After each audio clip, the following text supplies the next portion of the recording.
Bonjour. Ansible est un système de configuration et de gestion de clients qui peuvent être des PC, serveurs ou tout autre matériel du réseau. On peut y faire du déploiement comme y exécuter des tâches par lot. Alors attention quand même au débordement, certains vont le considérer comme outil de gestion. Alors bien sûr c'est possible de le faire, mais ça va devenir très vite une usine à gaz. On pourra alors préférer plutôt utiliser Python à la place par exemple. Alors Ansible va gérer les différents nœuds au travers du SSH et ne nécessite aucune installation sur les nœuds distants. Donc ça c'est la théorie. Il utilise de nombreux modules, on pourra y exécuter des ensembles de tâches écrites en YAML qu'on va appeler des playbooks. Cette vidéo va donc présenter juste les bases d'Ansible, mais c'est que la première d'une liste qui va très vite nous amener sur de l'automatisation des tâches et le DevOps. La documentation d'Ansible est très, voire trop complète, et on va la retrouver sur doc.ansible.com. Alors vous allez retrouver les différents chemins avec les différentes données que j'ai utilisées dans la description de cette vidéo.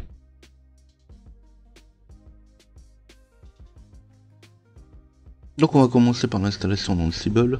Elle est des plus simples, on va faire un apt yum dnf yast install Ansible et on pourra rajouter éventuellement -y derrière pour pouvoir faire une installation automatique. Alors bien sûr l'installation va se faire en quelques secondes, mais il faut savoir quand même que derrière il faudra quand même que Python soit installé, même si Python maintenant est pratiquement installé sur toutes les distributions par défaut. Quand le système va être installé, on va pouvoir commencer par y configurer les hôtes, clients, IP, machines, matériel. Vous l'appelez comme vous voulez, mais en réalité, le bon terme est hôte. On va faire un anneau, un VI, un vim de etc Ansible host. Le nom du fichier qui va contenir les différentes machines hôtes avec un S, host. Et là on va y mettre les IP des machines, des serveurs, du matériel. Dans ce premier exemple, je vais utiliser aussi des alias qui vont permettre de contacter le poste. Alors ici je vais faire du copier-coller, c'est beaucoup plus rapide. Vous allez retrouver de toute façon tout ça dans la description de la vidéo. Donc dans cette première écriture, je vais mettre entre crochets les groupes de machines. Je vais mettre entre crochets serveur, pour lui dire que les différents noms qui vont suivre seront tout simplement des adresses de serveurs, avec un alias Ansible égale 192.168.100. Donc là, je vais pouvoir appeler mon serveur en 100 directement par son nom, Ansible. Mais je pourrais très bien mettre, comme je l'ai fait dans les clients, directement l'adresse IP. Dans ce cas-là, quand j'appellerai cette machine qui est en 102, au lieu de l'appeler par son nom d'alias, je pourrais l'appeler directement par son adresse IP. Alors bien sûr ici je mets des adresses IP, mais je pourrais très bien mettre de toute façon les noms DNS comme je viens de le dire. L'idée c'est l'adresse à laquelle on va contacter l'hôte. Alors ici j'utilise un format standard, mais le format qui va être de plus en plus utilisé maintenant c'est le YAML. Alors je vais le faire en YAML. Alors au début le YAML pourra paraître un peu compliqué. Alors effectivement, il y a une syntaxe assez particulière à suivre, mais de toute façon on s'y fait très vite. Et puis les playbooks, comme je disais, donc ces fichiers qui vont permettre d'exécuter les tâches par lot, sont aussi écrits en YAML. Alors je vais pas rentrer spécialement dans la syntaxe, vous allez retrouver plein de documents sur internet qui vous expliquent comment écrire un fichier en YAML. Il faut juste faire attention qu'il ne faut pas mettre de tabulation à l'intérieur. Alors ici on parle de fichier d'inventaire. Alors justement si vous voulez pas mettre de tabulation, vous pouvez utiliser des éditeurs de texte évolués comme Notepad++. À partir du moment où vous utilisez un programme comme Notepad++ et vous lui dites que c'est du programme en YAML, tout simplement il va vous mettre automatiquement des espaces à la place des tabulations. Donc là on va voir que c'est beaucoup plus hiérarchique. On va voir all qui correspond à toutes les machines host, donc celles qui n'auront pas de groupe. Donc là par exemple je mets la 1.99 qui est un de mes serveurs. Et puis on va pouvoir déterminer des enfants, children, avec les serveurs, où là on va retrouver les hosts. Alors on verra même plus tard qu'on peut encore passer des attributs, comme le nom d'appel, comme le système d'exploitation qui est dessus. Et puis je vais pouvoir créer des groupes en utilisant le mot-clé client. Par exemple, donc là, quand je vais appeler mes clients, il va appeler uniquement les hosts qui sont dans le groupe client, ou serveur, ou Debian, CentOS, Ubuntu. Et ça peut même aller beaucoup plus loin, parce qu'on voit par exemple tout en bas Debian-like, qui utilise des groupes de groupes. En fait, Debian-like, donc ce qui correspond à une définition que moi j'en donne, les Debian-like qui sont basés sur Debian, qui vont regrouper les Debian et les Ubuntu. Et là bien sûr après c'est une question d'organisation, c'est vous qui voyez ce que vous voulez en mettre dedans. Alors bien sûr, la gestion de l'inventaire, c'est quelque chose qui va aller beaucoup plus loin. C'est trop long, on peut pas tout voir ici en quelques minutes. Donc je vous invite, encore une fois, à aller voir dans l'aide d'Ansible, vous tapez inventaire et là vous allez avoir toute une rubrique qui va traiter de la création de l'inventaire.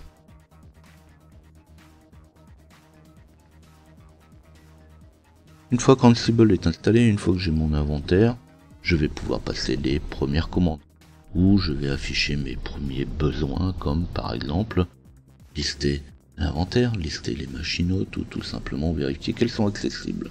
Donc pour pouvoir lister les machines hôtes, alors toutes ou uniquement par groupe, on va utiliser une commande Ansible --list host all. Et là il va me lister tous les hôtes qui sont dans mon inventaire. Je pourrais très bien lister uniquement quelques machines qui sont dans un groupe avec Ansible --list host serveur. Donc là il va me lister que les serveurs. Je pourrais très bien le faire avec Debian ou même avec mon groupe de groupes Debian-like. Si je le fais avec Debian-like, il va me lister tous les hôtes qui sont dans le groupe Debian-like. On va aussi utiliser le module ping. Alors le ping, c'est pas comme on l'entend sur du réseau, c'est tout simplement tester, voir si l'accès se fait vers les machines hôtes. Alors pour pouvoir répondre à ce ping, effectivement il faut que Ansible puisse contacter la machine distante. Il faut que Ansible puisse se connecter. Donc on va utiliser un SSH keygen, on va faire une connexion en SSH, puisque c'est ce que je disais au début, il utilise le SSH, et je vais générer une clé RSA que je vais aller injecter dans mes différents hôtes avec un SSH keygen, donc je génère ma clé SSH, et puis je vais faire un SSH copy ID vers le 192.168.1.99. Si la connexion ne s'est pas encore faite, je devrais valider le certificat de la machine distante et je devrais taper mon mot de passe. Et puis après je pourrais éventuellement vérifier si effectivement j'ai bien un accès en SSH sans taper mon mot de passe sur cette machine. Et je vais recommencer pour les autres machines de mon inventaire. La 100, 101, 102, 103, 104. Alors c'est pareil, je passe sur ces autres machines, c'est exactement la même chose. Alors comme je le disais, on pourrait très bien avoir un inventaire avec 1000 machines à l'intérieur. Donc là, il faudra éventuellement faire de l'automatisation pour pouvoir injecter toutes ces clés en même temps. Et justement, j'ai déjà fait quelques vidéos là-dessus, donc si vous avez des difficultés, je vous invite à aller les voir, justement, pour voir comment on peut faire cette connexion et comment faire cette connexion SSH sans besoin de taper son mot de passe. Donc là, une fois que cette connexion va pouvoir être faite, on va pouvoir vérifier l'accès au serveur avec la commande Ansible-m ping all. Alors quand je vais faire mon pingle, attention quand même, il va falloir lire les erreurs, puisque l'erreur qu'on va pouvoir rencontrer n'est pas forcément SSH. Et justement, sur un hot, on pourra avoir, là parce qu'Ansible utilise le Python, ou Python 3, et en réalité, même s'il utilise Python 3, c'est le binaire Python qu'il utilise. Donc on pourra avoir à faire un lien symbolique entre Python 3 et Python. Donc je vais me connecter sur la machine distante, celle qui me pose un souci, et je vais faire un ln-s/bin/user/python3, puisque Python 3 y est déjà installé, et vers /bin/user/python. Alors en même temps, on va voir que au début j'ai dit que Ansible pouvait exécuter des commandes sans avoir besoin d'installer quoi que ce soit, mais on voit bien quand même qu'il faut Python sur le machine hôte distant. Alors bien sûr, vous allez peut-être vous poser directement la question, mais comment on fait sur des switches ou des routeurs? Alors là, ça va être particulier. On va utiliser des modules spécifiques, bien sûr, puisque on ne peut pas installer Python sur une machine distante. Donc en Ansible-m ping 192.168.100, le "-m" correspond au module. Et là on va voir justement comment lister les modules, comment trouver le module dont on a besoin. Donc pour pouvoir lister les différents modules, on va faire un ansible-doc-l. Et là, on va afficher tous les modules d'Ansible. Bon, là, bien sûr, c'est pas exploitable, c'est beaucoup trop long.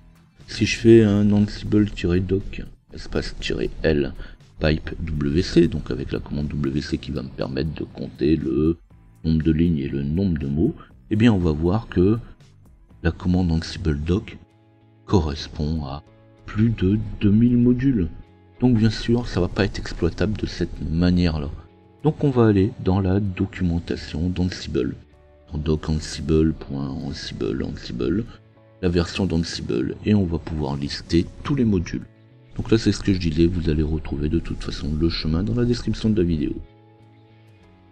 Donc par exemple, on pourrait très bien rechercher le module zipper, par exemple.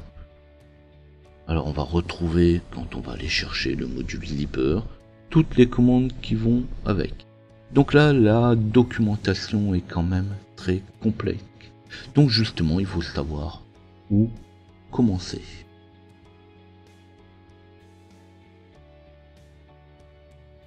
Alors bien sûr, là, je viens de voir quelques commandes. On pourra aller beaucoup plus loin. Il ne faut pas hésiter à utiliser le manuel qui va en Ansible. Et puis, effectivement, sur internet, quand on parle de la commande Ansible, beaucoup de gens montrent ces commandes directement tapées depuis Ansible. Mais bon, l'intérêt est quand même assez moyen. Le mieux est quand même de passer très vite au playbook. Et c'est ce qu'on va faire à partir de maintenant.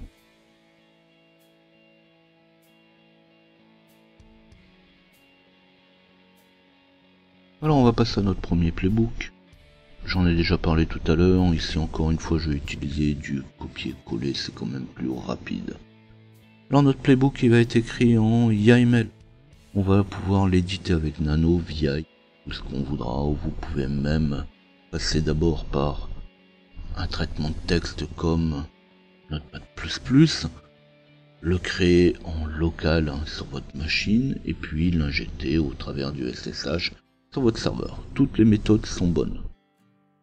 Donc je vais faire un nano, espace, /home, /firstplaybook.yml. Je vais l'appeler firstplaybook, mais vous pouvez l'appeler de la manière où vous voulez. Et je vais lui coller mon code YAML. Alors tout simplement, on va voir que c'est vraiment un ensemble de tâches et c'est juste un ensemble d'étapes. Donc je vais commencer par un tiret, espace, name, 2 points. Donc ça c'est le nom qu'on va donner à cette action. Alors c'est pas obligatoire, vous pouvez mettre directement le nom du module derrière. Donc là je vais vite y revenir. Et puis je vais l'appeler cet ensemble d'actions firstplaybook. Donc là c'est le nom que vous allez lui donner. On verra tout à l'heure quand on l'exécute, on va retrouver cette tâche firstplaybook. Dans un playbook, la première chose qu'on va devoir faire, c'est lui mettre l'hôte ou les différents hôtes sur lesquels la commande va s'exécuter. On va utiliser au travers d'une indentation, donc on va décaler de 2 espaces ici. Donc attention, vous pouvez décaler de 2, 3, 4 espaces, mais il faudra respecter cette indentation tout au long de votre fichier. Donc je mets 2 espaces, host avec un S, 2 points. Ça c'est les différents hôtes qui vont être utilisés pour mon playbook. En tout cas pour cette partie first playbook. Et là je vais lui donner serveur. Je pourrais très bien mettre localhost s'il a été défini, ou tout simplement directement l'adresse IP, le nom DNS, à partir du moment où cette liste de serveurs est bien présente dans mon inventaire. Alors ici je reste sur quelque chose de simple. Bien sûr, l'entête avant les tâches peut être beaucoup plus long. On verra dans le futur qu'on va pouvoir lui rajouter des caractéristiques si on exécute et comment on exécute le code, si on prend en compte les erreurs ou non, on va pouvoir définir les variables de cet ensemble de tâches. Donc là ici on va juste s'arrêter à mettre l'hôte, donc la machine, le poste, le switch sur laquelle la commande va être exécutée. Puis on va lui mettre un deuxième mot-clé, tâche, task. Donc là on voit que par exemple on peut passer à la ligne. Je pourrais très bien mettre la tâche juste à côté, mais forcément, dans ce cas-là, je pourrais mettre qu'une tâche. Ici, je vais mettre un ensemble de tâches. Et on va recommencer avec une indentation. Et là, je vais lui mettre de nouveau un espace name, 2 points. Et là, c'est pareil, je vais lui donner le nom à cette exécution que je vais lui mettre derrière. Je vais à la ligne, et là, on va retrouver le mot-clé shell. Donc là, en fait, shell, c'est pas un mot-clé. C'est tout simplement le module que je vais utiliser. Je vais utiliser le module shell. Et dans ce module, qu'est-ce que je vais utiliser comme commande? À la ligne, cmd, 2 points. Et là, je vais exécuter un IPA. Alors bien sûr, il va de soi que le shell, la commande IPA, va pouvoir être exécutée sur la machine hôte en question.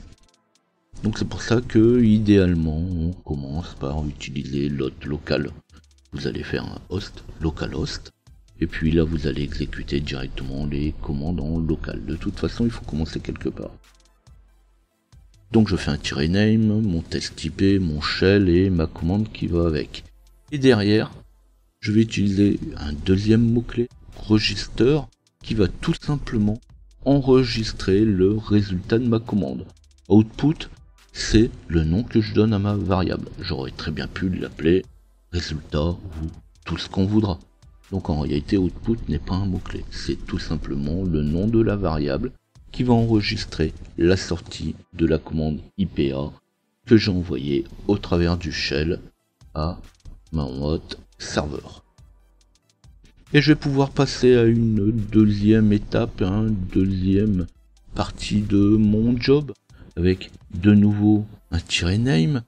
Pareil, je lui donne le nom que je veux, donc ça c'est quand même beaucoup plus pratique parce qu'on va voir que quand il s'exécute, on affiche les noms. Donc là ça vous permet aussi de voir à quelle étape ça bloque ou à quelle étape vous êtes arrivé.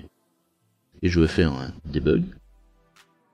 Donc debug va me permettre d'afficher le résultat avec la commande message, 2 points, et je vais lui afficher le résultat de ma commande.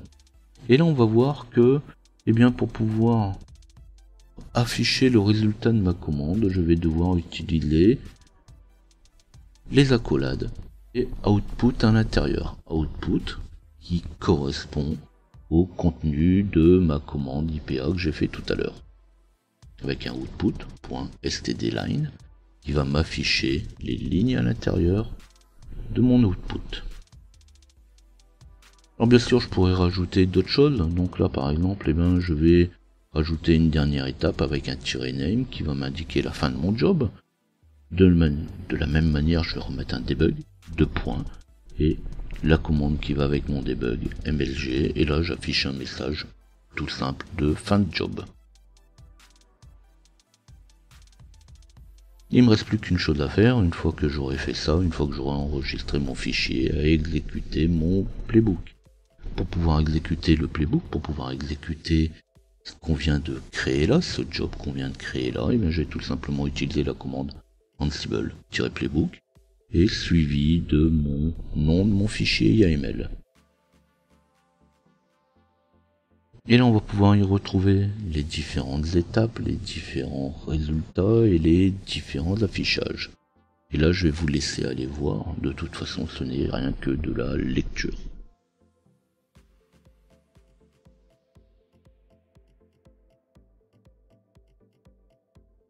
Bon, encore une fois ça a été très vite, on a vu en quelques minutes l'installation, la configuration, l'inventaire, les commandes de base, comment faire un premier playbook et tout ça en une seule fois.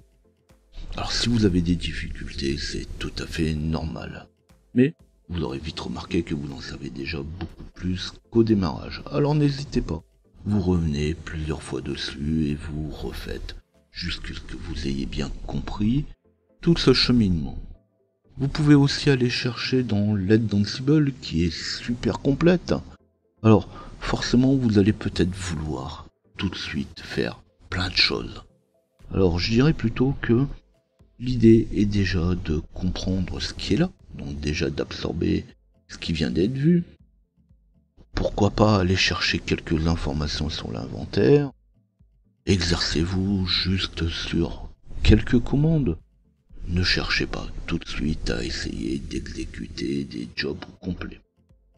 De toute façon, dans des prochaines vidéos, on va aller plus loin, mais on restera toujours un peu sur cette base. Et justement, eh bien, c'est toujours pareil.